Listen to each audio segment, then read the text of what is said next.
let's start. So this is the seventh lecture of the advanced nuclear physics course. So this is actually the last lecture. So today I will continue some discussion of the application of the physics of neutron star. And especially I will discuss some peculiar phenomena related to the superfluidity inside the neutron star. So in the superfluid, when superfluid is rotated, we know that there appear some quantized vortices, and we have some observational corresponding phenomena, the so-called pulsar glitches. So I will introduce the physics of superfluidity and quantum vortices and relation with the pulsar glitches. Okay, so this is just a reminder of the syllabus. And okay, so we come up to here. Okay, so I hope you have learned a bit about microscopic approaches for describing the nuclear many-body problems. And today I will discuss some astrophysical phenomena of neutron star. The purpose of today's lecture is the following. So first I will introduce physics of pulsars. So I will explain some basic properties of pulsars. And later I will focus on the pulsar glitches. Okay. And I will discuss some connection with the microscopic physics behind. And then I will explain properties of quantized vortices and how it is related to the pulsar glitch phenomenon. And I will mention a bit about massively parallel computing, high performance computing, HPC. So actually to simulate the superfluid dynamics from microscopic degrees of freedom is very computationally expensive. So we can use some supercomputers like Tsubame, and I will mention how we can get some benefit of such supercomputer. Okay. And then, this is the main point. So, in my opinion, the glitch phenomenon is interesting because it connects the microphysics on the order of femtometer or so, and the dynamics of the macroscopic object, the neutron star. It is about 10 kilometers of the radius. Okay, so to understand why it is related, and it is the main purpose of this lecture. Okay, so now I will begin with some introductory part. Okay, so you probably you have seen this kind of animation somewhere in the internet. So it shows some hierarchy of scales in the universe. So I play both sides. So it is a macroscopic world and a microscopic world. So in case of macroscopic world, it goes to larger and larger scales. And in microscopic world, it ends up with, after some vacuum between the electrons and the nucleus, it comes to the microscopic world and macroscopic world. Okay. So microscopic world is, of course, the elementary particles like quarks and gluons. And in nuclear case, so nuclear physics, we treat those particles as, nucleons as a building block. And here it is the most probably the largest scale in the universe. And actually in this lecture, I will not talk about this kind of large scale, but it will be the neutron star. So there are a lot of hierarchies in the physics world of physics, and but my point of view is this kind of macroscopic phenomena should be able to explain starting from the microscopic degrees of freedom. So the macroscopic phenomena is like neutron star structure, star quakes, or gravitational wave emissions, and pulsar glitches, and coolings, and evolutions, and so on. And those are astrophysical phenomena, so nuclear astrophysics. And here we have this microscopic point of view. So it is like a nuclear structure and equation state, and superfluidity and superconductivity, reactions, fissions, blah, blah, blah. Okay. And those are, yeah, indeed related to each other. And my mission or mission for nuclear physicists is to establish the concrete microscopic foundation of macroscopic models. So it is actually, yeah, difficult to explain everything starting from the microscopic degrees of freedom. So we have to rely on some phenomenological models, macroscopic models. But in the macroscopic models, there are some parameters to describe these observations. And those parameters should be able to explain by microscopic theories. So we'd like to establish such a connection between microphysics and macroscopic phenomena of neutron stars. And okay, so this is just a repetition of the introduction. So we left from this planet of finite nuclei, and we are now exploring some physics of neutron stars. But yeah, so I will skip the details. And in case of massive star, yeah, depicted here. So inside such a massive star, we have fusion reactions up to ion 56. So ion core is formed. And after that, supernova explosion occurs. And then some heavy star becomes a black hole, but in between, I mean, below the threshold to form a black hole, we have a formation of neutron star. And this neutron star is, yeah, a paradise. I mean, very interesting object for us. And we regard this as a ultra heavy super neutron-rich nucleus. And okay, so this I already introduced in the previous lecture. So this is a cross section of neutron star, and there are a lot of several layers depending on the density. So we have some solid crusts, and yeah, there are two types of crusts. One is the outer crust, which is formed by Coulomb lattice of nuclei. And in the case of inner crust, since density is so high, the ratio of neutrons, increases. So matter becomes neutron rich.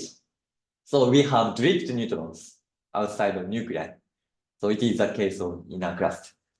And in the denser region, we have uniform matter and some exotic phases. And today I will focus on I will discuss the pulsar glitches, and which is related mainly to the physics of inner crust. Okay, this region. So in the last section, last lecture I explained some structure or some composition of neutron stars inside the neutron star. So today I will discuss some dynamic aspects of neutron stars. Okay. So it is the neutron star glitch. Okay. So this is just a picture of image of neutron star, and yeah, it has some strong magnetic field and it is rotating. And this rotation is related to the glitch phenomenon. Okay. So let me introduce what is a pulsar. So pulsar is nothing but a neutron star, rotating neutron star.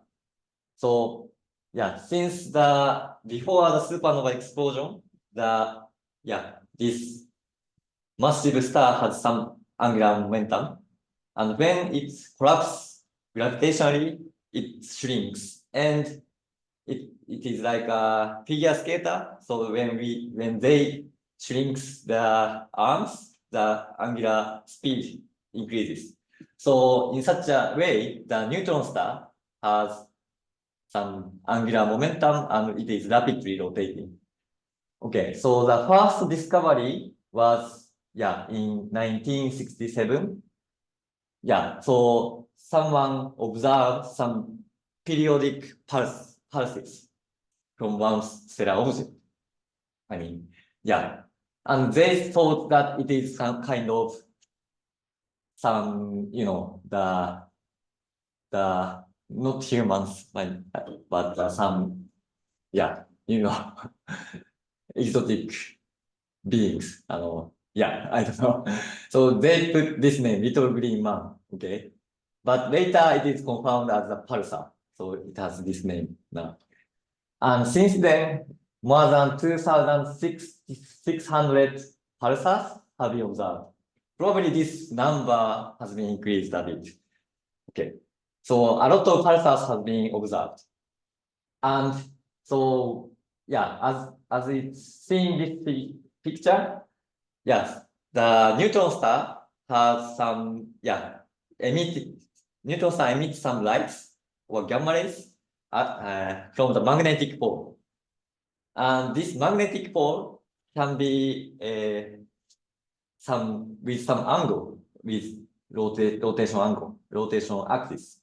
So when we observe this kind of rotating objects from the Earth, for instance, it is like a lighthouse. So we have this pulsation.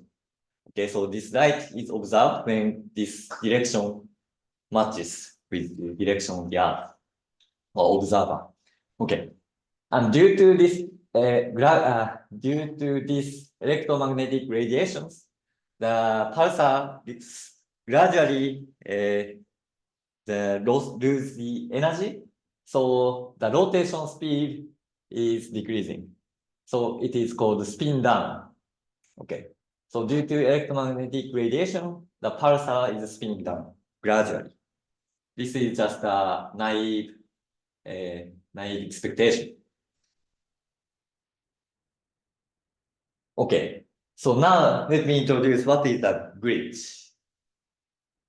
So here I show a typical example, okay, of the Bella pulsar. So, so this figure shows the period of rotation. It is about 90 milliseconds, so it is quite fast. Okay, imagine that the 10 kilometer, or let's say 20 kilometer size solar mass object is rotating in this period. Okay, so it is very highly spinning in a high speed. Okay, and period of rotation is plotted as a function of time. And you can see this time, okay, the year in the year. And as I mentioned, the pulsar is losing energy, so it gradually spins down.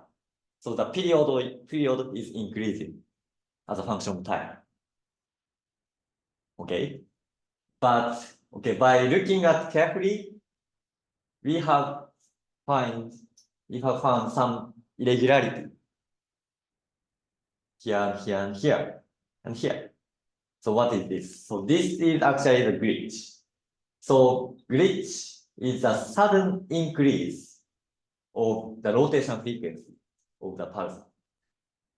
So the period of rotation suddenly decreases. So it spins up. Okay. So this is the usual glitches. And there are some other glitches like spin down glitches and some other phenomenon. But this is the main behavior of the glitch. Okay. Yeah. How long is the time scale of the actual, like that spin up process? Spin down is like days, means to days. So it is very short.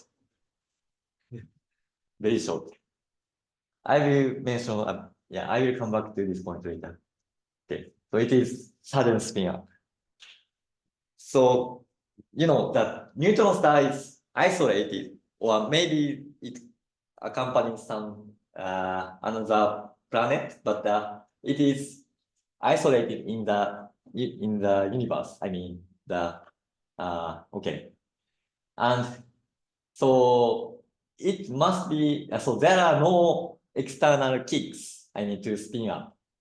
So something must happen inside the neutron star. That's the point. So as you can see, it shows some quasi-periodic occurrence. So glitch happens in once per 3 years, 2 or 3 years in this case. So what is happening? Okay, so here I will show the continued observations of the Beta pulsars. So yeah, as I mentioned, the Beta pulsar show glitches roughly every 3 years. Okay, and since the first discovery in 1969, there were 21 glitches so far. And it shows quite large glitches. Large means that it spin ups in this ratio.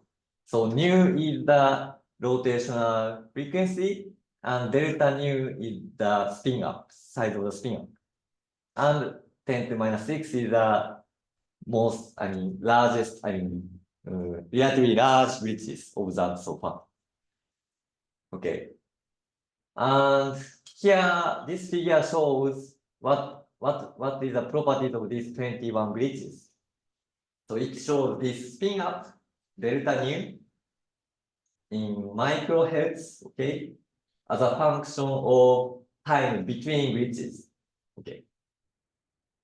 And as you can see, the points here locates around 10,000 days. So roughly 3 years. Okay. So quasi-periodically, these glitches occurs in the Beta pulsar. And as you can see, there are some small glitches. But in such a case, the time between glitches are rather short. So somehow, after 3 years, the neutron star accumulates some kind of energy or something, and it releases as a glitch. And it shows this spin out. Okay. So this is another information from the observation. So now I will discuss some statistics or some global view of the properties of pulsars. Okay. So, okay, this is the so-called PP dot diagram. PP dot diagram. So P means the period of rotation, period. And P dot is the time derivative of the period. So P dot is, the period is increasing, okay? So this P dot is related to this spin down. So as you can see in this plot, there are a lot of points. So those are related to the new pulsars, all of the pulsars. Okay, but not necessarily glitchers. So those are pulsars. Those points are pulsars. Okay. And from this plot, you can learn various things. So for instance, the period spans from millisecond to, let's say, 10 seconds. Okay. So as you can see, we do not have observed pulsars in this region and in this region. So somehow the period is millisecond to seconds. Okay.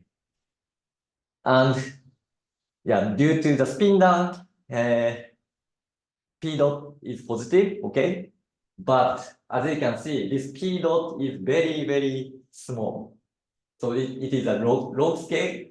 So it is about 10 to minus 10 and down to 10 to minus 20. So spin down is very slow.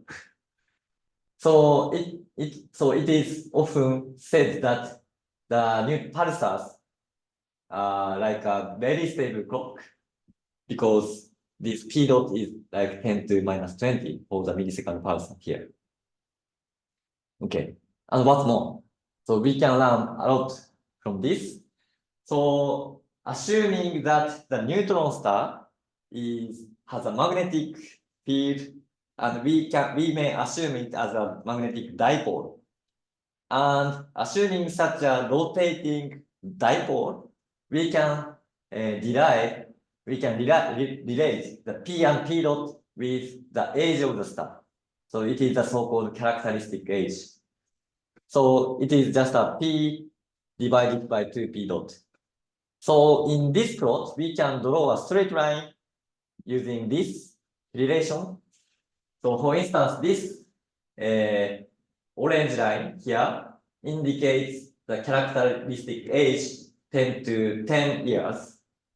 And here it is 10 to 6 years, 1 million years, and so on.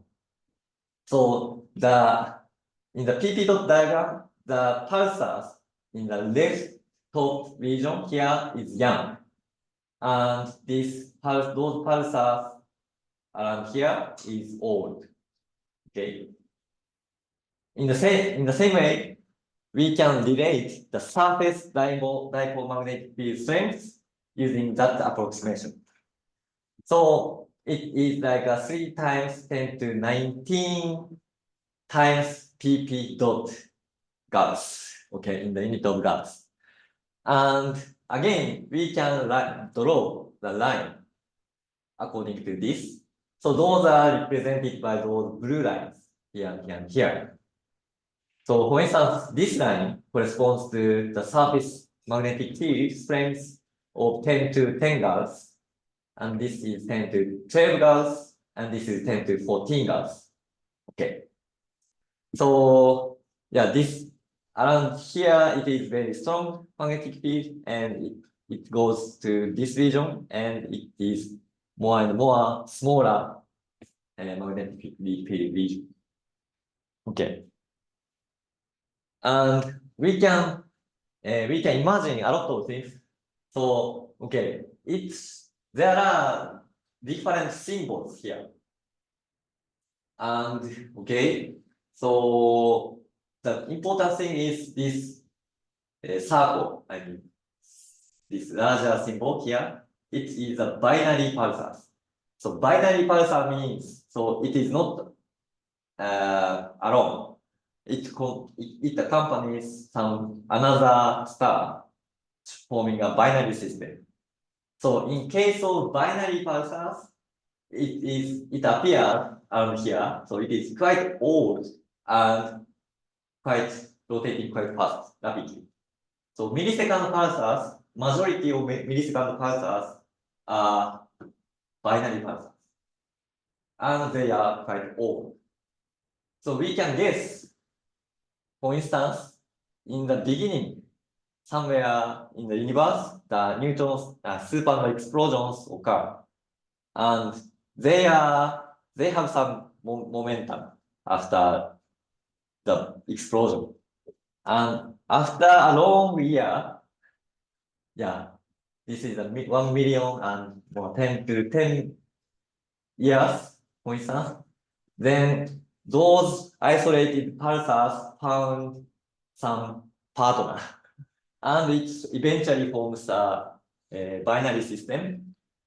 And okay, as you can see here, this trend, so the young pulsar loses energy, so P dot is decreases, and the period is decreasing also. And it becomes invisible probably due to some reason. But after that, those pulsars find a partner, and this accretion of the matter from one star to the neutron star transfers the angular momentum. And probably due to such a process, the pulsar gains the angular momentum again, and it starts emitting the gamma rays, and it starts again observed. So in this way, we can imagine a lot of scenarios only from this PP dot diagram. So this observation of P, period of rotation and its time derivative is quite important. It provides us various information of the pulsars and physics of neutron stars. Okay, so those are pulsars, not necessarily with glitches. So now, which one shows glitches? And it is here, written here. Okay, so on top of this PP dot diagram, yeah, we have plots of glitches. And those symbols correspond to the pulsars with which show glitches. And okay, those size of the symbol correspond to the size of the glitch. Okay. So as you can see from this, the pulsars that show glitches are relatively young. Okay. Or it has very strong magnetic field. Those are called magnetons. And after some time, they stop glitching. Okay. So there are some stars, pulsars, old pulsars that show some glitches, but mainly majority of glitches are young pulsars. Okay. Yeah. So far more than 500 glitches have been observed for more than 180 pulsars. So a lot of pulsars show glitches. And yeah, those are some, yeah, it spans up to 10 to 5 to 10 to, 10 to minus 5 to 10 to minus 10. So the beta pulsar, the glitch of beta pulsar is actually very large in this, as indicated here. Okay.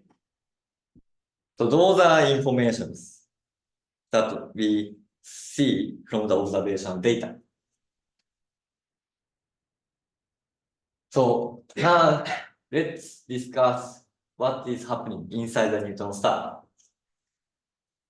So there are several scenarios or possible models have been proposed. And yeah, something must happen inside the neutron star. So after the finding of the first glitch of beta pulsar, yeah, this publication was appeared. Okay, so in 1969, they proposed a kind of starquake model. So, as I mentioned, the neutron star is rapidly rotating and it gradually spins down. So the equilibrium shape is changing from oblate to less oblate. So at high spin, the star prefers to be kind of oblate, pancake shape. With lower spin period, longer period of rotation, spin down, the equilibrium shape becomes less oblate. But as I mentioned in this lecture, we have some solid crust at the surface region, at the region of neutron star. So it cannot change continuously. Okay. So then after certain spin down, it accumulates some stress and breaks down. In such a way, it may show some kind of starquake. So it may be as one explanation of the spin up. However, it fails to explain the quasi-periodic occurrence of the glitches. Okay.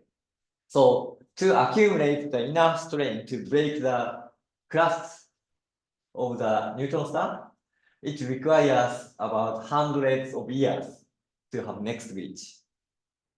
So it cannot explain this quasi-periodic occurrence in about 3 years in case of beta pulsar. So what is the cause of this? Then in 1975, this paper was published, and it is a vortex-mediated bridge. So what is vortex? So this is related to the dynamics of superfluid quantized vortices inside the inner crust of neutron star. Okay, and I will explain what is this bridges.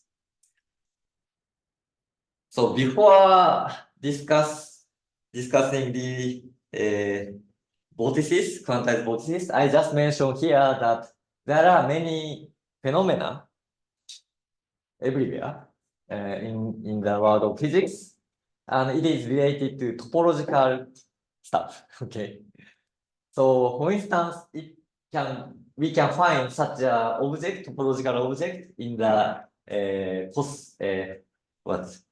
cosmology. It is like a cosmic string.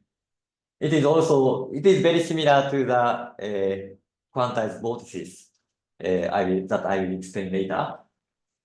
And also, this is the case of quantum vortices in Bose-Einstein condensate. And also, in case of superconductor, we have formation of fractures. So this is the quantized flux, magnetic flux. And also in condensed matter physics, when we have some magnetic moments, we can have such kind of topological objects like star. And in case of active matter, for instance,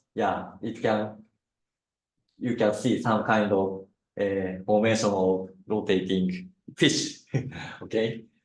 So anyway, so there are many phenomena related to some topological excitation of the matter. So what about a neutron star? Okay, actually, there are abundant phases inside the neutron star. One is neutron spin singlet superfluidity. So this is just a spin up down a Cooper pair of spin up and spin down neutrons. And another one is proton superconductivity. It is also the Cooper pairing of spin up and down protons. And there is another kind of superfluidity, triplet P2. So this is a spin triplet Cooper pairing with P wave. So it is expected to occur in some denser region of neutron star. And maybe the vortices in color superconductor inside the inner core. Okay, so there are many exciting topics inside the neutron star, and one of them is the pulsar glitches. And now I will introduce what is a quantum vortices, basic stuff. Okay,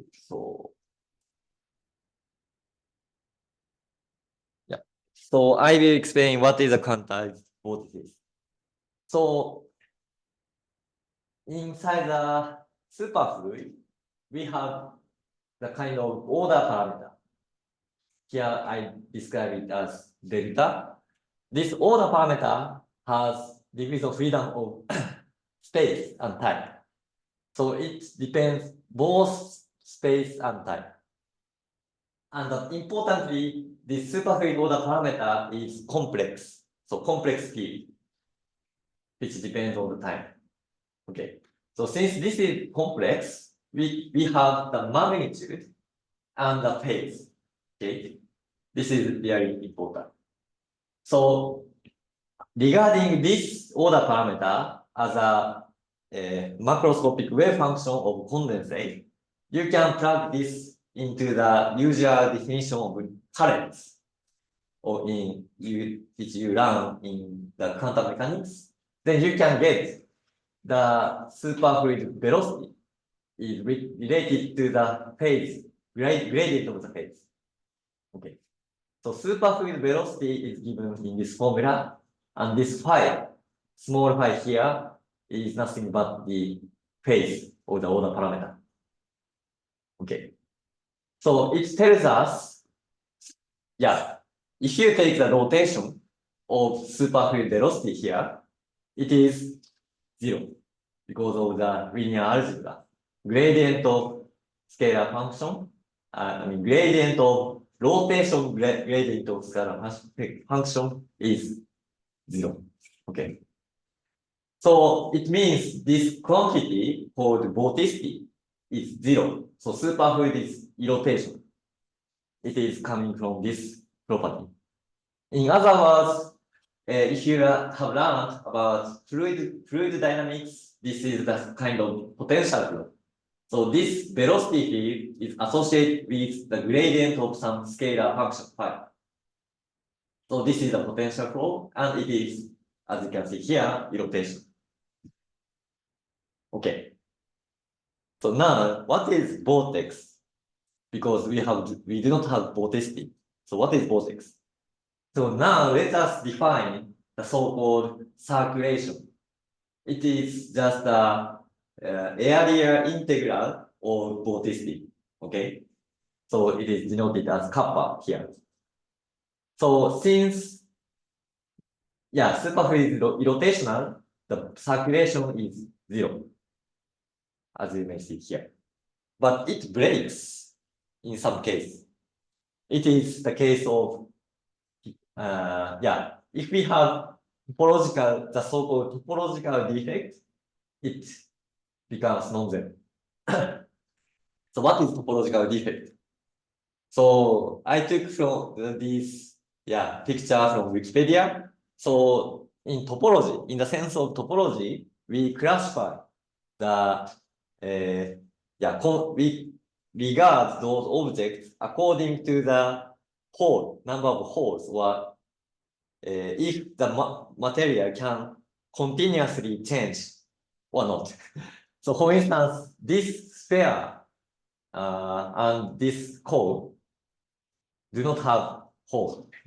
So it can gradually, continuously change from one to the other. Okay, so we regard, in topological sense, we regard those two are the same, equivalent. On the other hand, we have this markup with a hole at the handle, and this donuts. Of course, it has some hole here, center. So since both of them have single hole, and we can change one to the other continuously, so we regard those are the same, equivalent. So this is a topological classification. So now we apply this concept for the superfluid.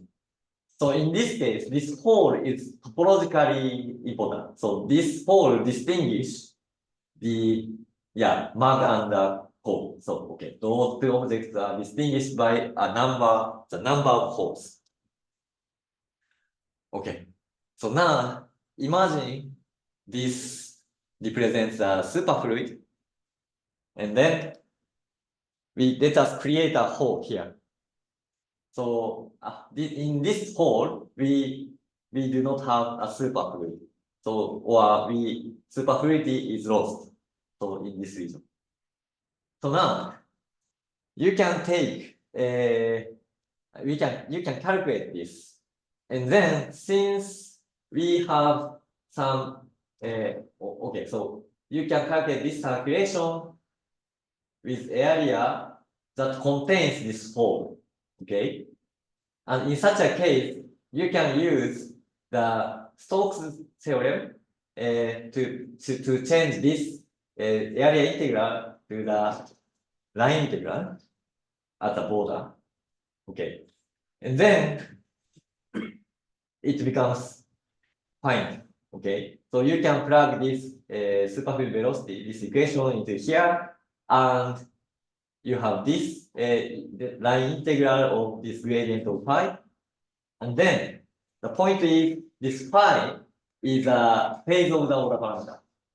Okay, so after one rotation, single rotation, it's coming back to the same position. Okay, so it is like a quantization condition. So after rotation 2 pi, after single rotation coming back to the same spatial point, it must be the the product of 2 pi, I mean multiple of 2 pi. So the phase must rotate 2 pi times integer, okay, to coming back to the same point, and it represents the same order parameter. So this is the quantization of circulation. So in superfluid, yeah, we can have a rotating flow by creating a hole at the center. And this circulation around this hole is quantized. And since this circulation is related to the velocity field, the velocity field or velocity of superfluid is quantized. And then since the velocity of superfluid is proportional to the gradient of the phase, when phase rotates by 2 pi this hole, okay, it starts from 0 to 2 pi, okay, then yeah, you should have this kind of rotating flow around this topological defect. Okay, so this is the quantized vortex in the superfluid. The point is, okay, as you can imagine, when we rotate the phase at the center of this vortex, the phase is singular. So we cannot define at the center. And as a result, it breaks, I mean, it makes a hole. In other words, so since the velocity field is proportional to the gradient of the phase, so the superfluid is rotating faster close to the core. And at a certain point, it becomes too fast and destroys the superfluidity and create a hole. So in this way, inside the superfluid, we can create quantized vortices. And it is somehow topologically protected or topological object. Okay. Then we can repeat similar discussion also for the superconductor. And it is very similar, as you can see in a minute here. So in this case, you can consider the magnetic flux, phi. And it is nothing but B is the magnetic flux density. So magnetic flux is defined by the area integral of this. Okay. So it is very similar to this because this magnetic flux density B can be described by the vector potential. It is related to the rotation of the vector potential. So if you look at this equation, okay, here and here, and this, you can see the similarity. It is almost the same. And because of the Meissner effect, it is 0. It becomes 0. So in the superconductor, as you may have heard about it, the magnetic flux is excluded inside the superconductor. So this is the Meissner effect.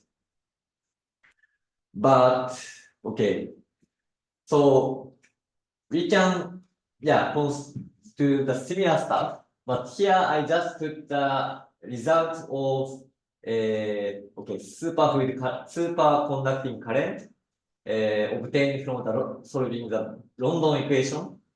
So it is given by this, and it contains the vector potential term and the gradient, the term which is proportional to the gradient of the phase. Okay, and if you rewrite this equation, so this vector potential A here, you can use this equation so to have the what is the expression of A, and then you can put it here, and then we can actually neglect this term. I forgot the reason.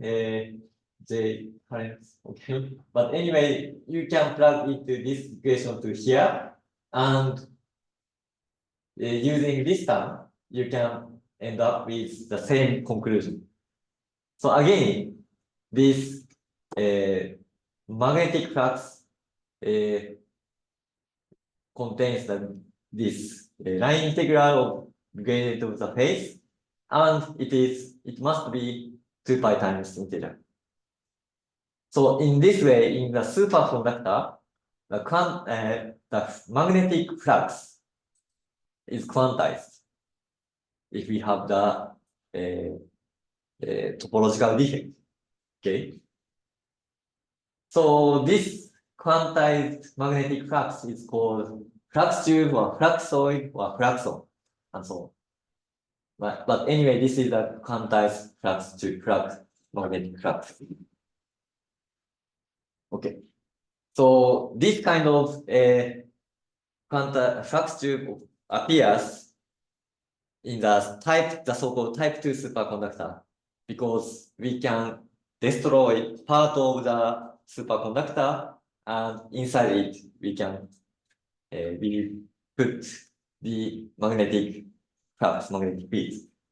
So we have this kind of quantized flux tube, and around the flux tube, the superconducting superconducting particles are rotating. So it forms again vertical flow. Okay, so those are some basics of quantum vortices and flux tubes in superfluid and superconductors respectively. Okay, so let me remind you. So in daily life, we have some fluid and we can rotate it. And in classical fluid, the velocity of rotating flow is continuous. I mean, we can change continuously the velocity. But it is not the case in the microscopic world in the case of superfluid. So this picture is actually taken by some experiments. So this is a snapshot of the rotating Bose-Einstein condensate. Okay. So when the Bose-Einstein condensate, the superfluid, is rotated in this way, as you can see, you have some holes, actually some dips of the density, and then actually this corresponds to the creation quantized vortices. And I didn't explain, but as I mentioned, the circulation can be 2 pi times integer, and we can form actually that higher the vortex with higher circulations. So n equal 1, 2, 3, blah blah blah. But we can show that energetically the vortex with single circulation is most favorable. So when we rotate superfluid, we have a formation of array of superconducting superfluid vortices in this way. So this is the so-called abricot lattice. So it's for some kind of triangular lattice inside the superfluid. Okay. So please keep in mind this property. And then, so this is also some example of experimental evidence of superfluid vortices. So this is taken from this paper, so 2006. So already quite a long time ago. So they made a superfluid and in the rotation, okay, and by putting some hydrogen particles to irradiate some lasers and to have some this kind of illumination. They put some particles as a tracer, and those particles are trapped inside the quantum vortices. Okay, so in this way, they could visualize, I mean, in real time, experimentally, the formation of vortices. So as you can see, some lines are created, and they are crossing and tangled. So this is a direct evidence of formation of quantized vortices. Okay, then I will come back to the physics of neutron star. So this is a cross section of neutron star, and now I will focus on this part. So the inner crust. So inner crust is made of Coulomb lattice of nuclei and dripped superfluid neutrons. Okay. So since so now here I just mentioned that superfluidity and superconductivity in neutron star. So now we can forget about outer crust region and let's forget about inner core and let's focus on inner crust and outer core region here. And then according to some many-body calculations, by using some nucleon interaction, we can calculate the kind of energy gap delta as a function of number density. So N0 is the saturation density. Okay. And so as you can see, in low density region here, which corresponds to inner crust, the neutrons here form a Cooper pair with spin singlet, spin up and down, but neutrons are forming Cooper pair, and it behaves as superfluid. So you can see some finite gap here. And also, this dashed line corresponds to the proton superconducting phase. So in this region, at higher density region, especially the core, the protons behave superconducting. And here is another type of superfluid of neutrons. It is triplet, spin triplet. So spins are aligned, but because of the density dependence or energy dependence of nuclear interaction, we have a vanishing of singlet superfluidity, and instead we have some kind of spin triplet superfluidity inside the core region. So as I mentioned, this inner crust is, inside the inner crust we have S-wave, spin singlet, neutron superfluid, and in this outer core region, mainly we have S-wave, spin singlet, proton superconductor, plus PF spin triplet neutron superfluid. Okay. So those are theoretical calculations, but it suggests that inside the neutron star, the critical temperature is 10 to 10 Kelvin. So if temperature is below this value, there must be superconducting protons and superfluid neutrons inside the neutron star. Okay. So this slide shows the structure of the inner crust. So this axis indicates the density. So the right-hand side is higher density, and this is the core region. But this is lower density region. And this just shows the formation of Coulomb lattice, and it becomes the past phases at the bottom layer of the inner crust. And so inner crust region is made of those Coulomb lattices and superfluid neutrons. So as you can imagine, if we have superfluid neutrons in the inner crust and neutron stars are rotating, so we should have formation of quantized vortices. That's the point. Okay. So as I mentioned, when superfluid is rotating, we have formation of the quantized vortices.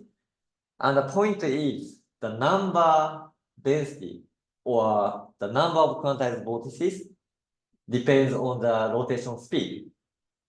at high rotation, we have a lot of vortices.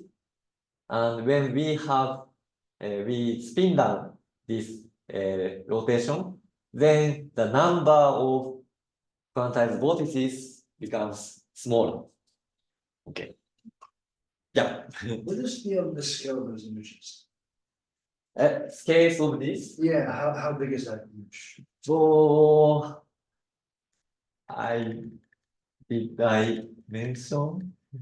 No. So it should. I'm not sure. But this is a cloud of bosai condensate. So it is a very small microscopic size. But yeah, I don't know what the exact number now. I should check. Okay. So we can imagine the same situation in case of neutron star. So neutron star is rotating. So as we learn from the pulsar, observation of the pulsars, and neutron, we can measure the temperatures of the neutron star. And most of cold neutron stars are less than 10 to 10 Kelvin, the critical temperature. So there must be the superfluid neutrons, and they should form the quantized vortices. Okay, across the neutron star. Okay, and one can estimate actually what is the number of vortices from the rotation speed, and then it becomes like 10 to 18 or so. So a huge number of quantized vortices are created inside the neutron star. Okay, and those play an important role to explain the pulsar glitch phenomenon. Okay, the point is the following. Okay, so now inside the inner crust of neutron star, we have the formation of Coulomb lattice. Okay, and there must be vortices as well. So those quantum vortices coexist with the Coulomb lattice of nuclei. So if quantized vortices are pinned, okay, some pinning, or let's say quantized vortices are immobilized by the presence of Coulomb lattice, it will cause some, it can be related to the glitch phenomenon. So vortex spinning is an important point. So let me explain. So I will explain, but I'd like to just mention here that, okay, so you may have question. Why I will consider only the inner crust. So because as I mentioned, in the core region, we may have superconducting protons, and we have magnetic field. So we should have a lot of flux tubes as well. But we may neglect this core region in the following reason. So let me explain. So okay. So I think this figure I already showed in the previous lecture. So after supernova explosion, we have the production of hot protoneutron star. And as time evolves, it cools down. Then probably you may did some experiment of creating some superconducting object and using some liquid nitrogen or something, you cool down, and probably you experience some transition of superconducting phase. And then in such a case, the interesting phenomenon is the pinning of fractures. So in case of type 2 superconductor, the magnetic flux are quantized and it is pinned inside the superconductor. And this kind of transition should occur inside the neutron star. So neutron star has a magnetic field, and at the initial stage, it is too hot, so it is a normal state. And after cooling down to the critical temperature, it becomes a superconductor, and fractures are created. Okay. So now, why we can neglect the core? So let me explain. So neutron, inside the core region, both neutrons and protons are coexist each other. And the neutron vortices, when created inside the neutron star, it is considered that the protons are dragged by neutrons rotating flow due to nuclear attraction. So neutron vortices inside the core region is magnetized because protons are also rotating in the same way. So because of this proton flow around the neutron vortices, it is magnetized. And there is, So also, there are also the electrons, relativistic electrons inside the core region.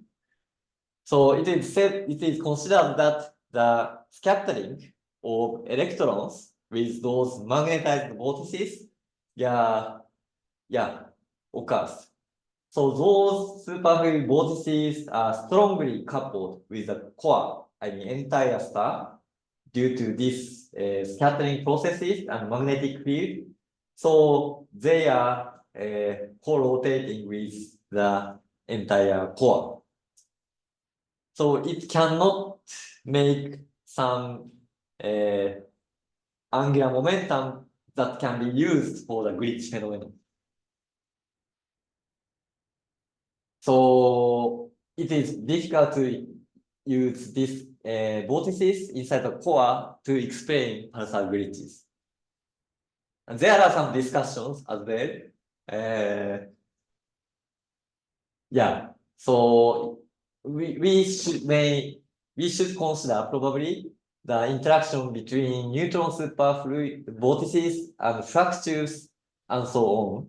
And also there are discussions on some connection between superfluid, singlet superfluid inside the inner crust and the triplet superfluid in the core region, some connection between them. And that, some people try to explain the glitches using such connection and dynamics.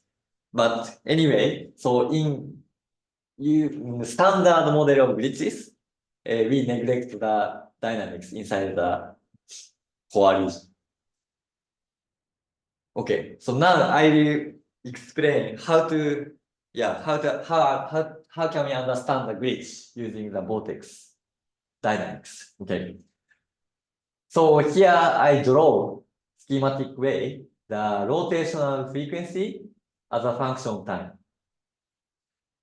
So what we observe is a spin down of pulsar or neutron star. Okay. So the entire star is gradually spinning down. So rotational frequency is decreasing. Okay. And solid crust. So inside the inner crust, we have the Coulomb lattice of nuclei. And because of the strong magnetic field, it is strongly coupled with the entire star. The solid crust is co-rotate with the entire star. So solid crust is spinning down. So same as what we observe. Okay, but the point is, apart from this solid crust, we have superfluid neutrons, and they form a quantized vortices. So, and assume that the vortices, all vortices are somehow pinned by the Coulomb lattice of nuclei. Then what happens? Then the angular momentum is stored as a form of quantized vortices, and superfluid neutrons cannot slow down because the speed of rotation is defined by the number of quantized vortices. So if those vortices are pinned onto the crust, the superfluid component cannot slow down. Okay. So the solid crust is getting slower and slower, but the superfluid neutrons are moving faster. I mean, cannot decelerate. Okay. Then, as you can see, some lags, speed of rotation speed is different, and this lag is accumulating. And at some point, let's assume that the pinning, the vortex pinning, ends. Okay, so a lot of neutron vortices start unpinning, like a avalanche. Okay, so a lot of neutrons start moving, and then the angular momentum stored by these superfluid neutrons are released, and then transferred to the rest of the star. So the rest of the star, including the solid crust, gain the angular momentum, and it suddenly spins up, and it gradually slows down. So it may explain the glitch. Okay. And what causes the unpinning? What triggers it? What triggers the unpinning? Yeah. That's a good question. But naively thinking, naively, one possibility is the Magnus force. You know, the Magnus force is like a baseball. So baseball, when it is rotating, and goes in this direction. Okay, then you know, if it is rotating, then this the pressure is lower here, so it moves in this direction. Okay, so this is the so-called Magnus force. Magnus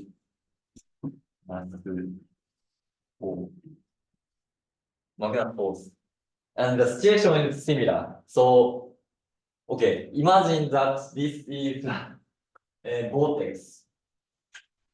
This is a quantized vortex. It generates some rotating flow. And it is, I should miss. The situation is the same. So we have quantized vortex, and it is somehow trapped by nuclei. Okay, so somehow this vortex is pinned onto the crust, and this okay. So we consider this motion at the rest plane of the crust, co-rotating with the crust. Then the vortex is pinned onto the crust, and this vortex cannot move. But there is some decoupled superfluid neutrons.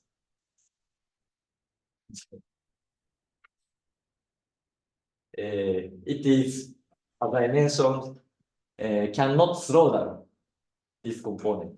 So the velocity is different.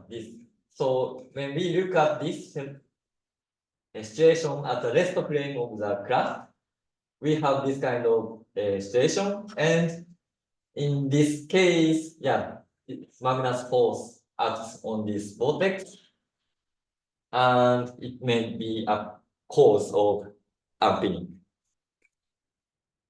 But there are some discussions, or there are some fluid dynamical instabilities or some other things discussed. But this is the standard consideration. Okay. So it explains this sudden spin up, and then it can repeat once again. So after this spin up, the glitch, the vortices are pinned again onto the crust, and we have accumulation of the lag between the solid crust and the superfluid neutrons.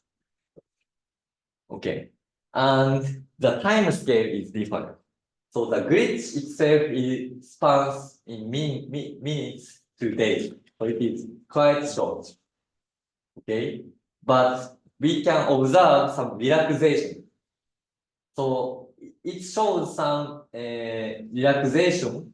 I mean, it becomes the same spin down rate as before the glitch, but there is some time scale to relax the spin down rate.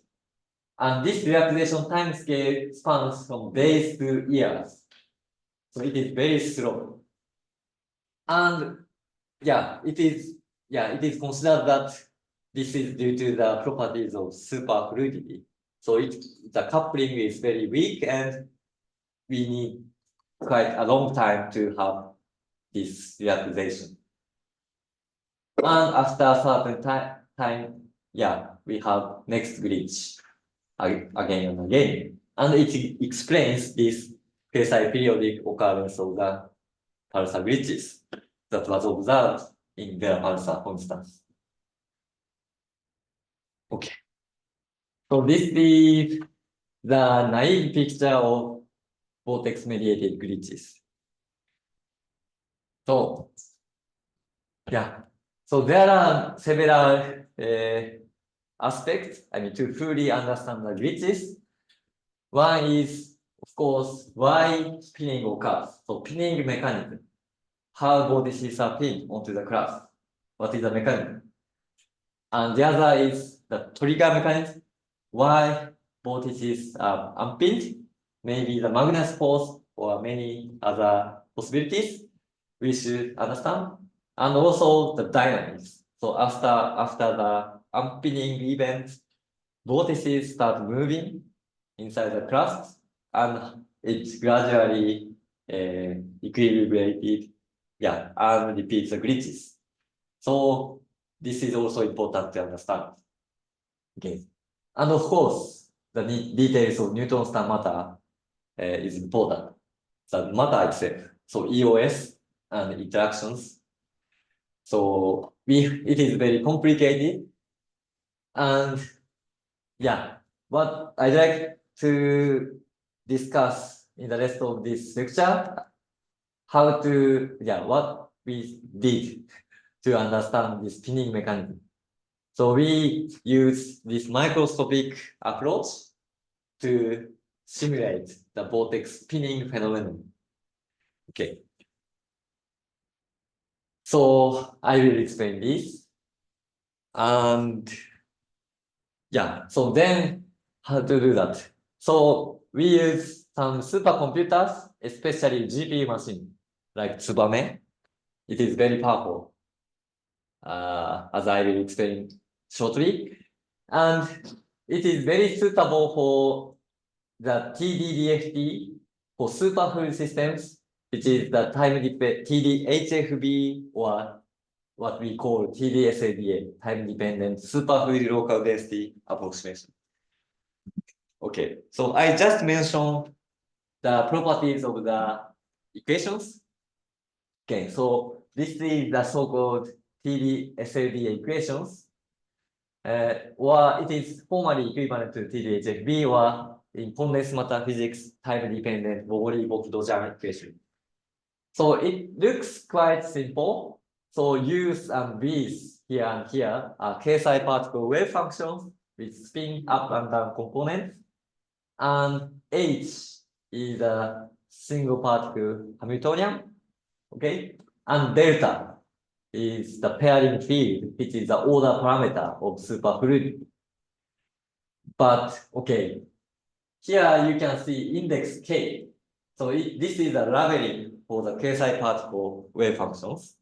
And actually the number of KSI particle wave function is huge. Okay, that's the problem.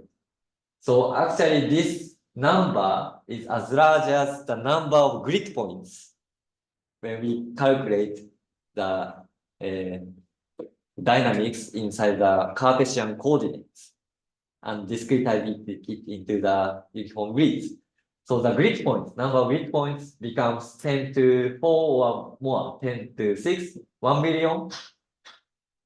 So we have to solve this a huge number of three-dimensional coupled nonlinear partial differential equation. So it is very computation challenging. Okay. So we need supercomputers.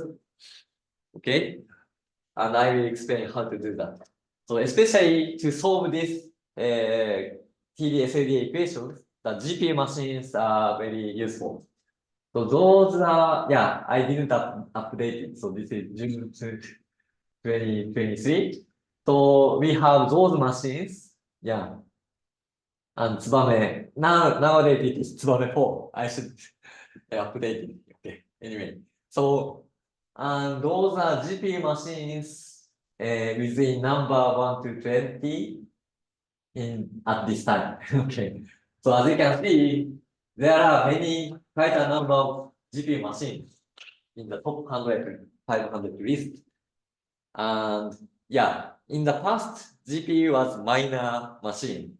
So CPU was the main supercomputers. But nowadays, number of GPU machines are increasing and it is very powerful, actually. So let me explain why we use GPUs. Okay. So maybe in your study, you may try. So let me explain why we use GPU. Okay. So CPU, what is CPU? CPU is like very fast sushi production machine. Like this.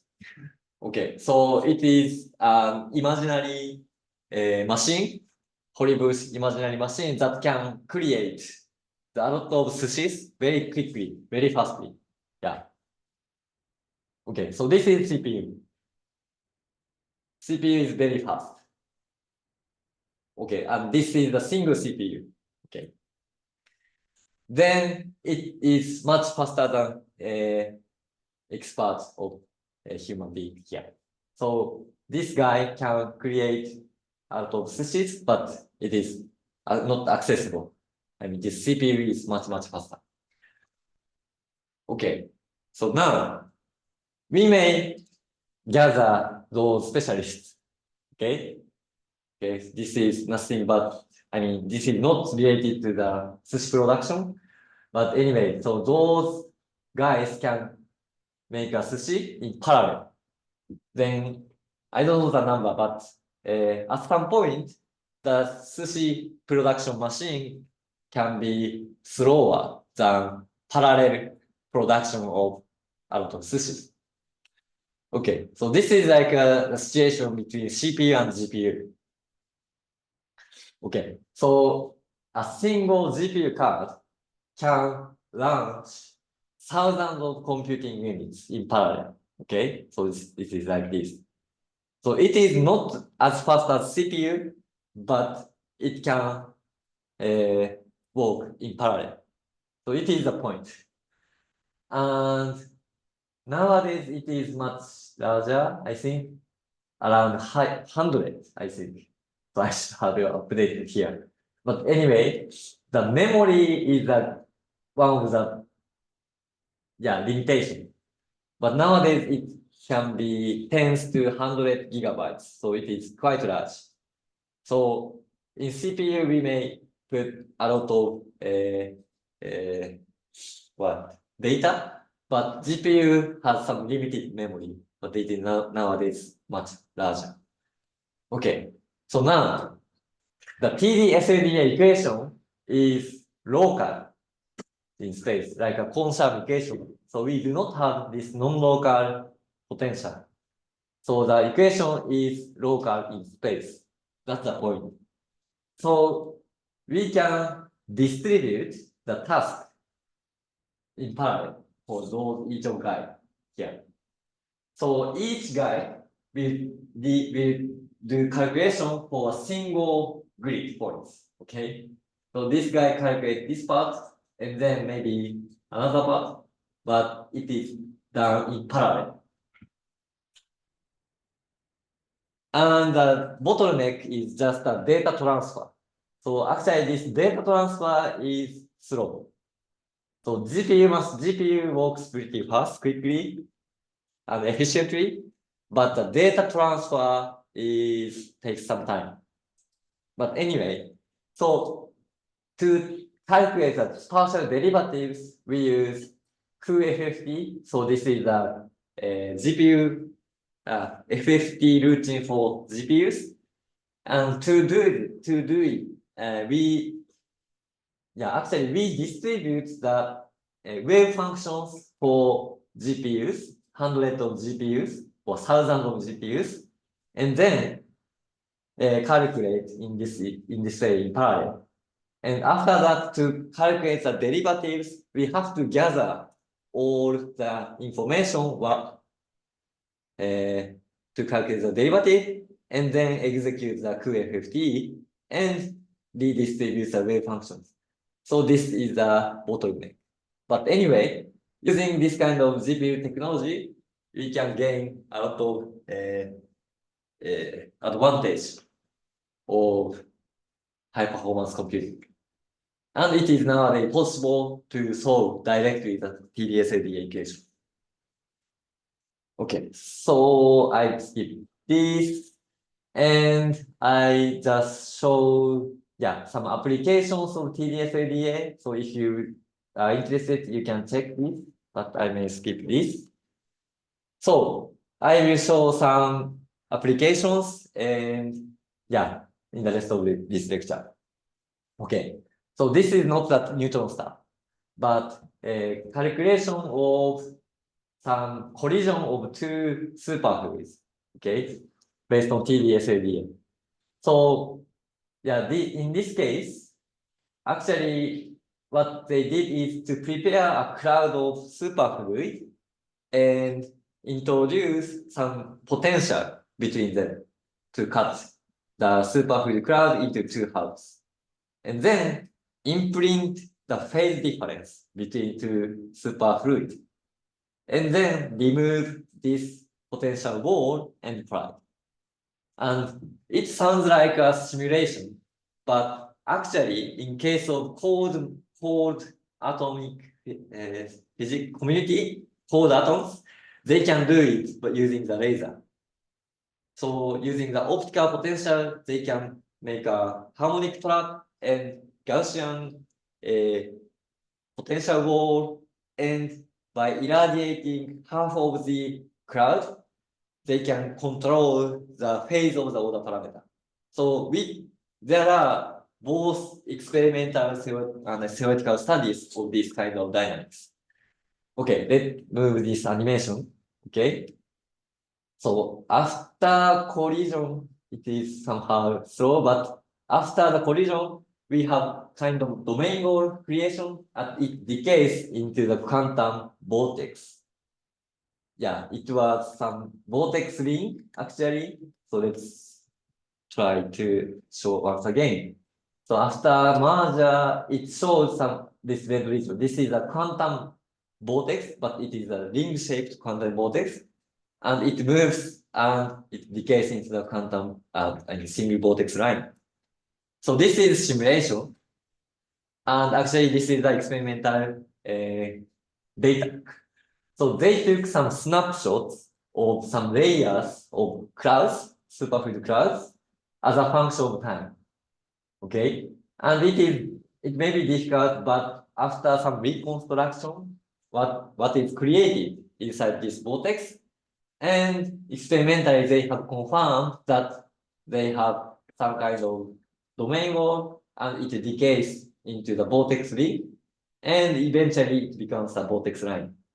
So it agrees with the TD-SADA simulation. Okay. So it shows the ability of the TD-SADA to describe the vortex dynamics. So we apply this method to describe the vortex inside the inner crust of neutron star. Okay.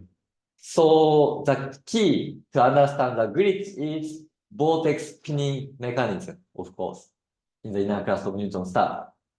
But we didn't know much about the interaction between vortex and nucleus.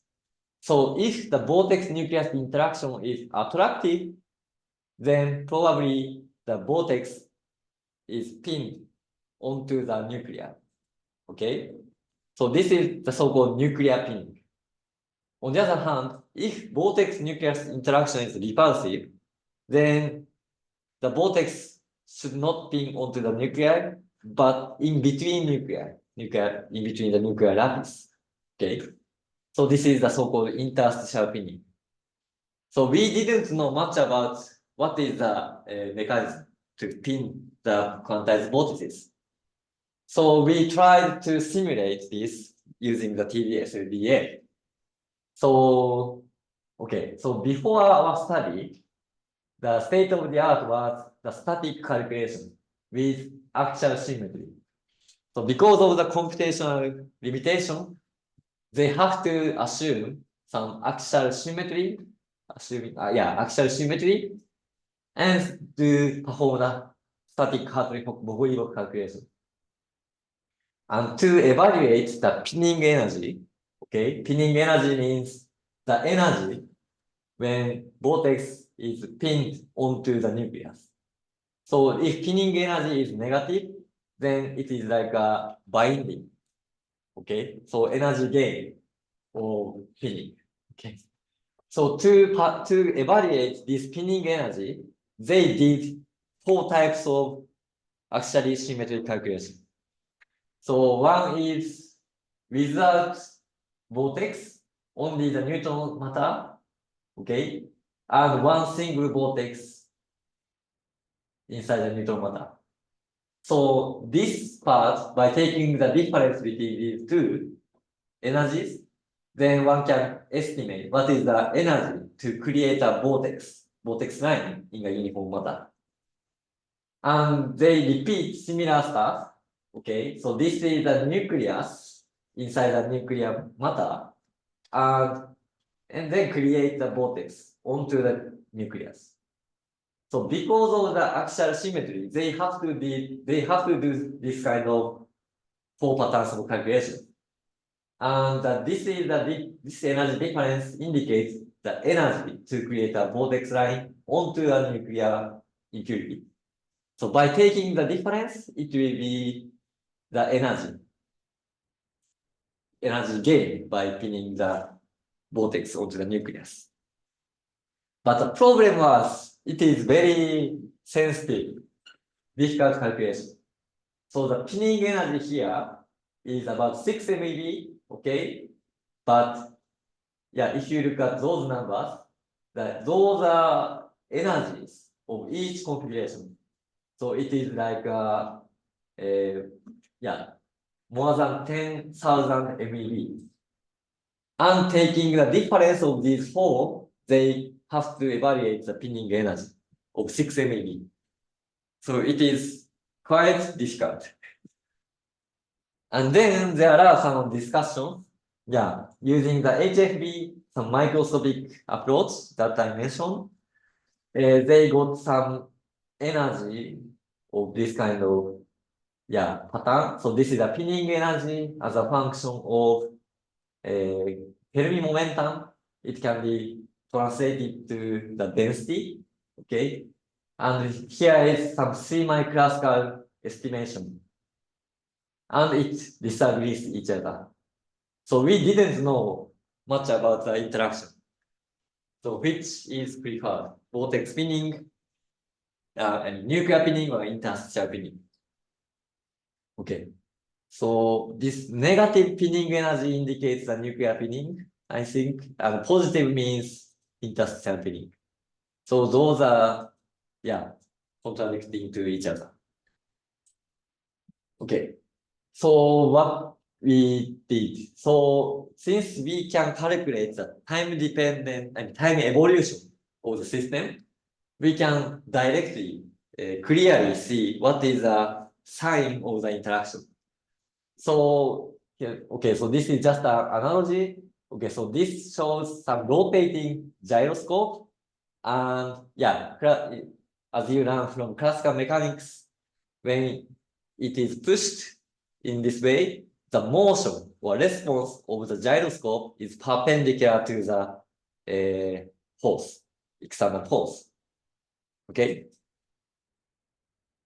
So similarly, in time-dependent simulation, we can see the response of the vortex dynamics and clearly see what is the force acting on the vortex. So those are just the details, so I can skip probably. Yeah, but anyhow, we did two kind of simulations for these two density regions where we have quite large pairing gap. And we solve the TD-SLD equation starting from this initial state. So we have three-dimensional box, and inside it we have superfluid neutrons and a nucleus. So in this case, proton number is 50, and yeah, we have superfluid neutrons, and we create a vortex. So to create a vortex, we imprint the phase, rotating phase around the center. So it rotates by 2 pi, and we self-consistently solve this TD and SLD equation to have this static configuration. Okay, and starting from initial state, we calculate the time-dependent evolution, time evolution of the system. Okay, and yeah, since we use the time-dependent framework, we can extract what is the force acting on the vortex. So let me give you an idea. So you may assume some kind of Newtonian law here. So, and it indicates that if motion or if external force is 0, then motion will be constant. Okay. It moves with constant velocity. So we use this idea to extract the force acting on the nucleus. So assume that, imagine, okay, this is the superfluid neutrons and the quantum vortex is here. And this vortex creates some rotating flow around this quantum vortex. And then the question is, when we put the nucleus here, what is the force acting between them? Okay. So by putting this vortex and the nucleus, and what we did is we required that the nucleus moves with a constant velocity. Okay. It means that we put some external force to compensate the force acting on the nucleus because of the presence of the quantized vortex. So in this way, as a function of time, we measure the force acting on the nucleus.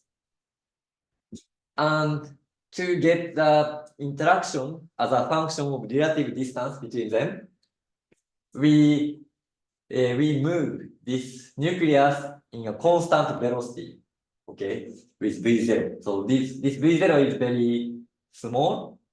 So by requiring this constant motion, we measure the force acting on the nucleus. So in this way, we could directly extract the force acting on the nucleus from microscopic simulation. So here I just show the main frame of the animation. Okay, so this blue line corresponds to the vortex core position. And here, this red point corresponds to the center of mass position of protons. And the size of the nucleus is a bit larger. So if you look at here, yeah, size of the nucleus is larger than this red point. Please be careful. And we move this nucleus along the vortex with constant velocity. And then by black arrows, I show what is the force exerting on the nucleus. Okay. So I skip the details and I just show a frame it shows the main result. Okay. So as you can see clearly, the force acting on the nucleus is directing, opposite side. So it is a repulsive force. And also you can see that the vortex start bending because of, to avoid penetration into the nuclear interior. And then, yeah, in this way, as a function of time, we could measure the force acting on the nucleus, and it is clearly repulsive. And also, if you look at the trajectory of the motion of vortex, it indicates also the repulsive nature. So the circulation is along the positive z direction, and the force is acting on this side. Then the motion is, yeah, we can estimate the motion. And yeah, this corresponds to some gyroscopes that I showed previously. Okay. So it is clearly shows the repulsive character. And also, numerically, we can start with this pinned configuration. So we can prepare the nucleus and pinned vortex line. But after short time evolution, as you can see, the vortex is unpinned. So this pinned configuration is not stable. Okay, unstable. So why it is so? So let me naively explain. So, but it is not so simple, but I can say qualitatively what is going on. So here I show the density and the pairing magnitude of the pairing field. Okay, so this is the cross section. And okay, at the center of this box, there is a quantized vortex. And as I mentioned, inside the vortex core, the superfluidity is lost. Okay. And then the point is the nucleus, the size of the nucleus is a bit larger than the vortex core. And also, inside the nucleus, there is finite superfluidity. Okay. Then what happens when we put the vortex onto the nucleus? It becomes something like this. So as you can see, by vortex spinning, okay, onto the nucleus, the superfluidity inside this region is destroyed. So vortex becomes, how to say, larger or fatter in this region to how to say involve this nucleus. And the superfluidity is lost inside this. So because the size of the vortex becomes larger, the flow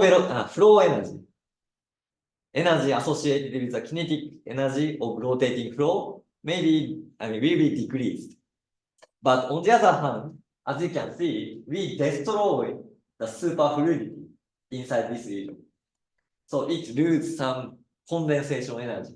Energy gain associated with the superfluidity is reduced here. So in this case, the superfluidity is inside also in the nucleus, and also size of the vortex is small. But by vortex spinning, we lose the energy of this region, superfluid energy. Okay.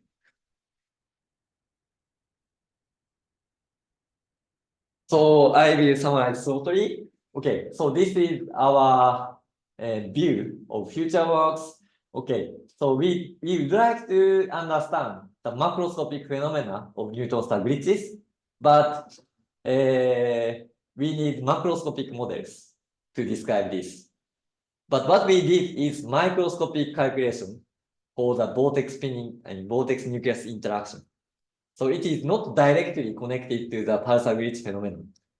So what we should do? So we should try to connect and to use this interaction between vortex and nucleus to simulate some mesoscopic dynamics using some model. And we connect this mesoscopic simulation to the macroscopic simulation. So by connecting this dynamics to the some fluid dynamical quantity and try to connect it to the macroscopic dynamics and compare with observation. So it is a long-standing way, but yeah, we put the first step here. Okay. So I just maybe skip this, but I just mentioned here that this is some mesoscopic simulation. And the vortex is moving in complex way in the lattice of some pinning site. And there are, the motion is complex. And also we may have this pinning, interstitial pinning in between those nuclei. And this is another simulation. And yeah, so this is the simulation with the so-called the Gross-Vitaevsky equation. So it is the theory to describe the bosonic Bose-Einstein condensate. But anyway, using this model, we can simulate in three-dimensional space what is the motion of vortex lines, and we can simulate some glitch-like behavior. Indeed. Okay. So in this way, the works are in progress. Okay, I will skip this. Now, okay, let me summarize this lecture. Okay, this is a summary. Okay, yeah. So I hope you enjoyed some part of our exciting adventure using the magic of DFT and TDDFT, which is a mean field microscopic approaches to describe the nuclear many body problems. Okay, so those are, yeah, in my first lecture, I also use this kind of slides. And yeah, this is a repetition of what I mentioned in the first lecture. So the transdisciplinary character is one of the fascinating points of nuclear physics. This is my opinion. And those I mentioned in these lectures are only tiny part of the huge field. Okay, please remember this. Okay, so this is the final takeaway message. So nuclear physics is not only the tiny part of the field, but it is related to the huge field of physics, not only the elementary particle physics and hadron physics, but also the atomic, molecular, condensed matter physics, and these, yeah, astrophysics and cosmology, and so on. So nuclear physics is ubiquitous, and it has highly transdisciplinary character, connecting the different scale of physics in the universe. So this is a message, and I hope you understand what I'd like to tell you. So those were missions that I mentioned in the first lecture. So I hope you, some part of them have been achieved in this lecture. Okay. I hope you have something new in your mind. Okay. So this is the end of my lecture. And finally, I give you final assignment. Okay. So I will send you via T2 Scala, but okay. So those are assignment 3. And yeah, there are 5 questions, but each of them are not so difficult if you do carefully. Yeah. Please try to answer them and submit some documents by, let's say, August 4th. Okay, this Sunday. So you have some time. So please try to do it. And if you have questions, please ask by email or Slack anytime. Okay. So thank you so much. So this is the end of my lecture. Yeah.